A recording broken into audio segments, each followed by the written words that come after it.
As a founder, you put so many hats all the time. Like one day you're a finance guru, another day you're a marketing sales. And so it's, yeah, definitely, it's very dynamic. But that's why I chose entrepreneurship. And that's why I love doing what I'm doing. Like finally, I'm happy waking up in the morning.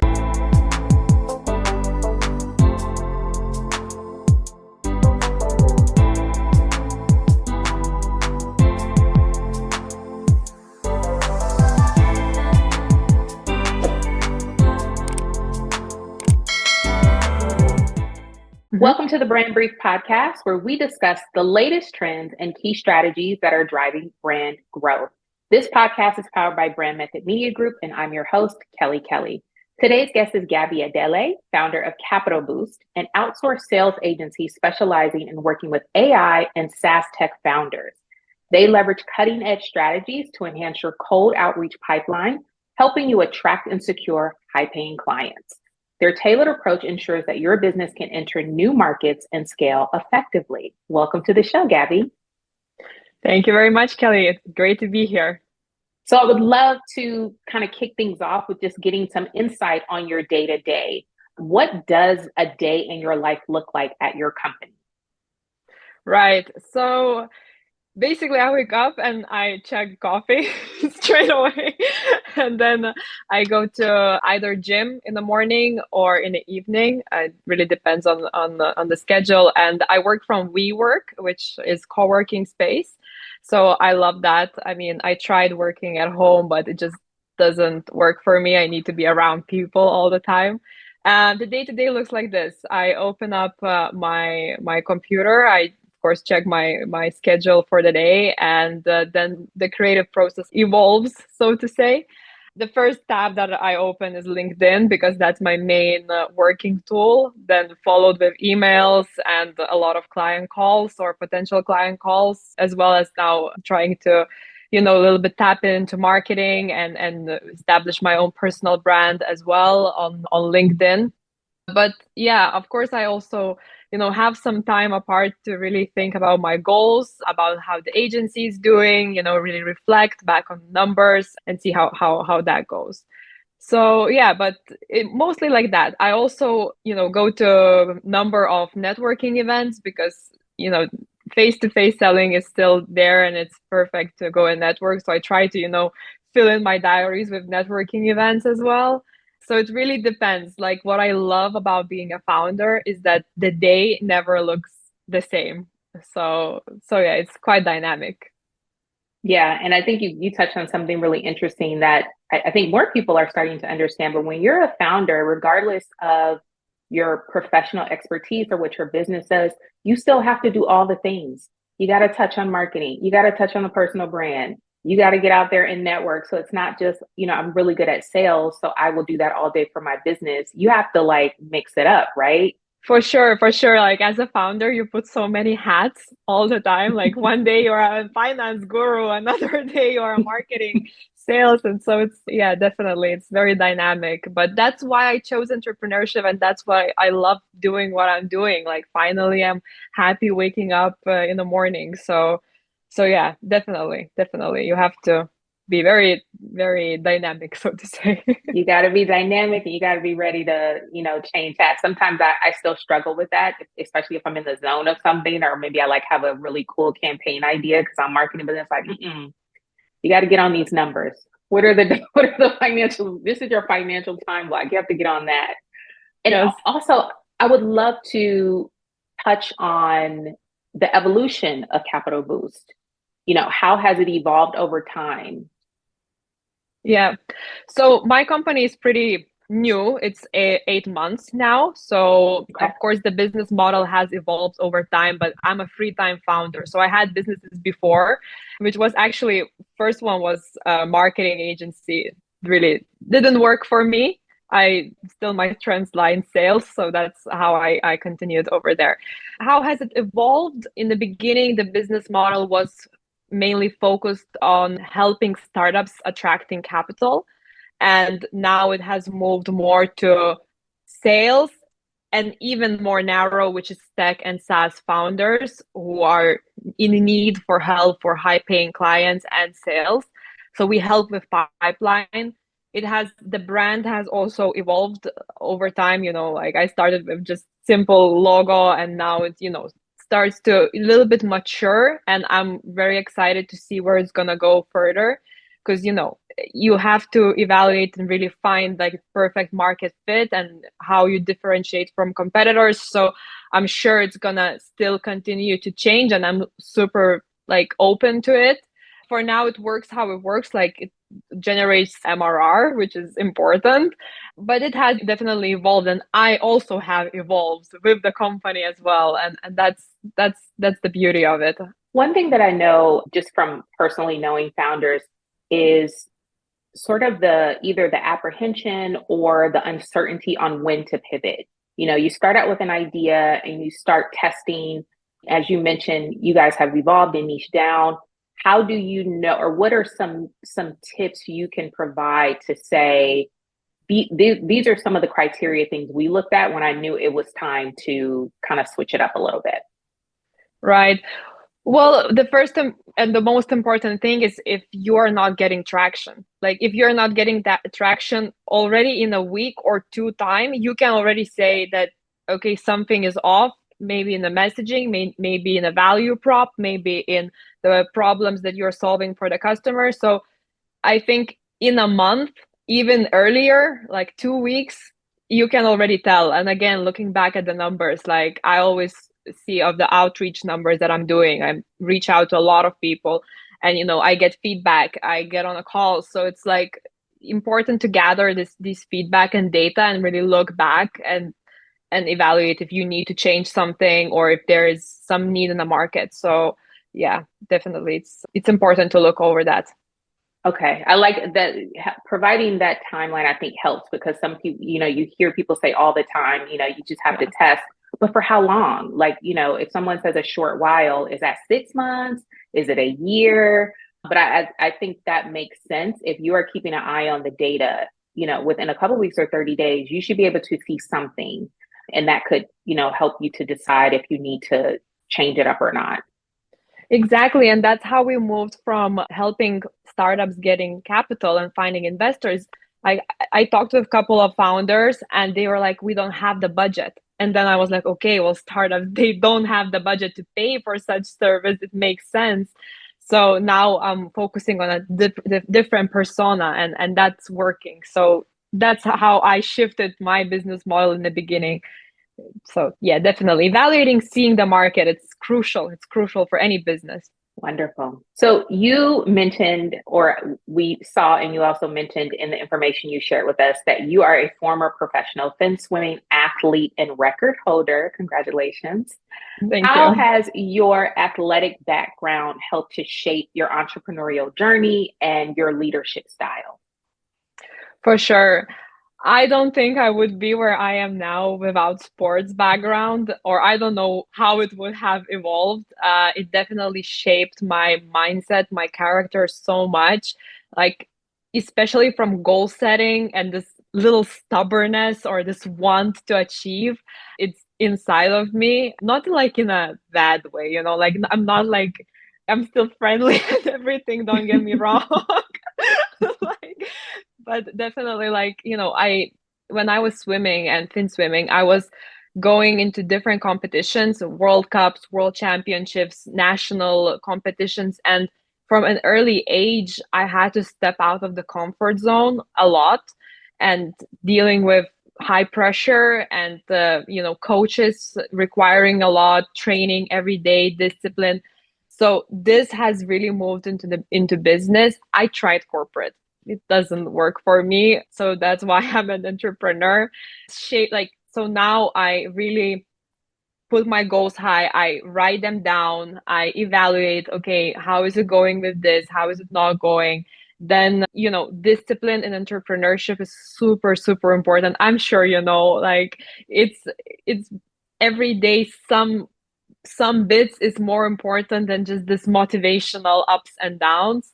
So I also try to, even today, like it's sometimes hard to go to the gym, like you don't want to go, like, but then you force yourself, and I'm really trying to also go to the gym quite like often, at least 5 times a week, because it helps me to like go away from all of that's happening in business and really like forget, and just be with myself. And definitely it has shaped and it's still shaping quite a lot the sports and my life. So yeah.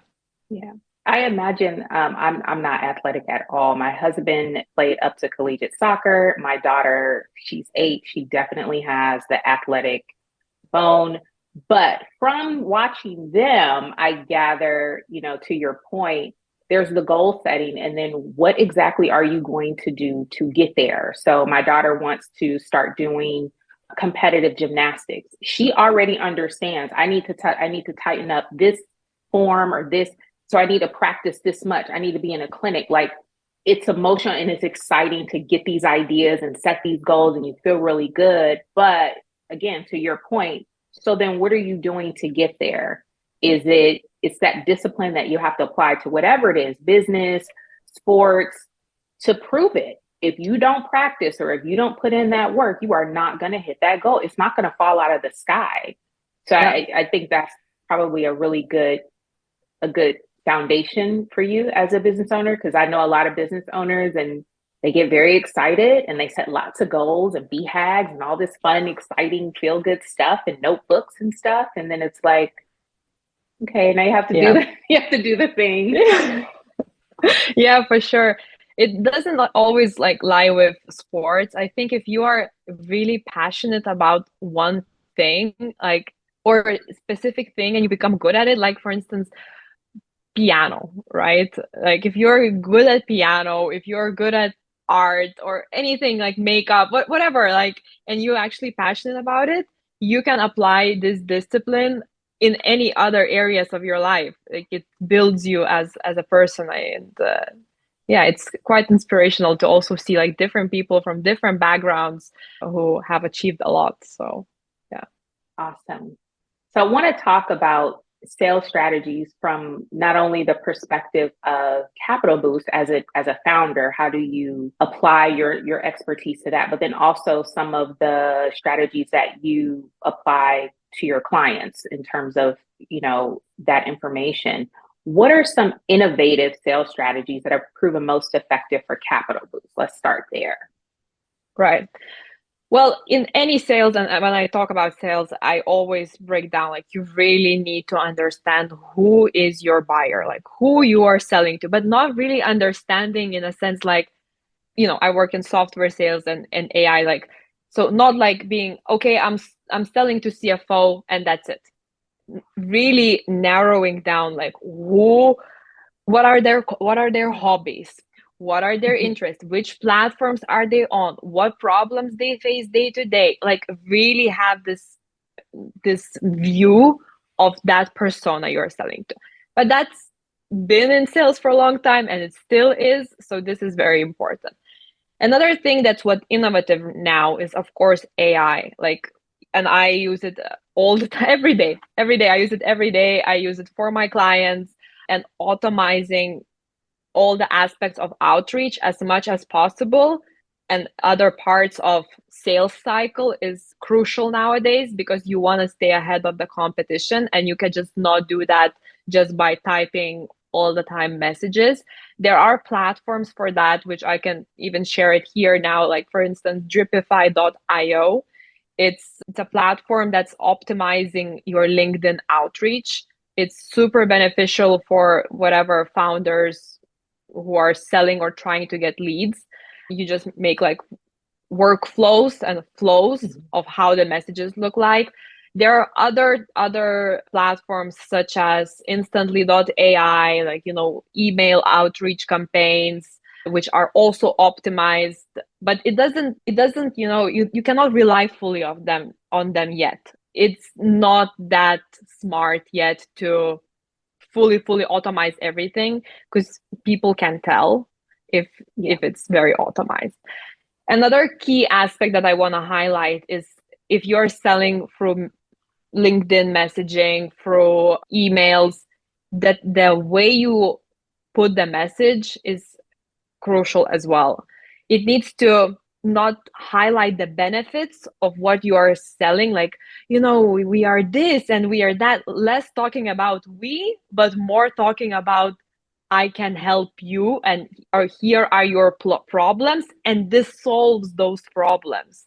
So more focusing on the person and their problems. Like, I like to make a reference all the time about doctor. Like, when you go to doctor, doctor asks you what's hurting, like, how are you feeling, what's hurting. So it's in sales the same, like, what problems are you facing, what's hurting in your business that we can help optimize, and then tailoring the solution towards that problem. So these are some strategies that I'm using at CapitalBoost, and I help with like, we brainstorm with clients and I help them to implement that, and it works very well. And of course, the closing still needs to be done by a human, for sure. And I hope it's not gonna go away, because it's such a, like, I like buying from humans, I like selling to humans, and yeah. Yeah, I think personally that's definitely been a struggle for me. At my core, a type A person. So when it comes to me selling for so long, it was just like, okay, well, this is what it does. Like, why don't you, these are the benefits. Why don't you get that? Like, you have the problem.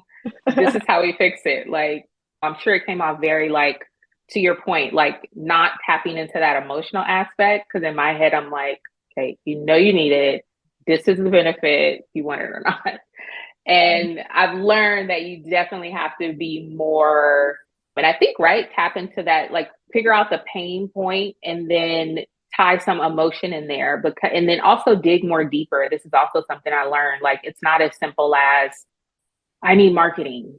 Okay, as soon as you get on the call, Gabby, you start deep diving, and they don't need just what they said. They need, like, but you have to ask the questions and you have to dig deeper, right? Is that your kind of experience as like a sales expert? It's not usually the first response they give out always. Once you start asking probing questions, you uncover much more.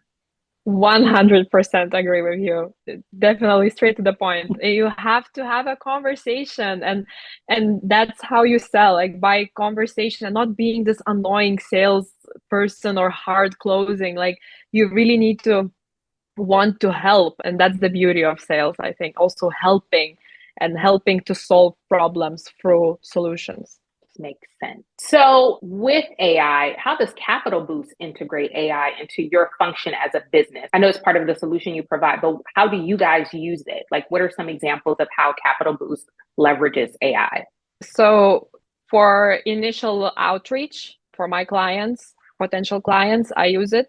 I completely automate my LinkedIn. I encourage everyone to do that who is providing any service. It's super important. Definitely, I'm also using ChatGPT. Like, I really love it. Like, for any kind of brainstorming, just to go through. So that, also email campaigns, as I touched before, also automate that. And for now, that's it. Also, there is another platform that I'm using to help me brainstorm some messaging, like some more direct messaging, that I also use. And for now, that's it. In the future, I have more plans to incorporate it. There's so many things out there now, but for now, it works well, the processes. But in the future, I might also include video outreach AI, which is, with avatars, you can do that as well.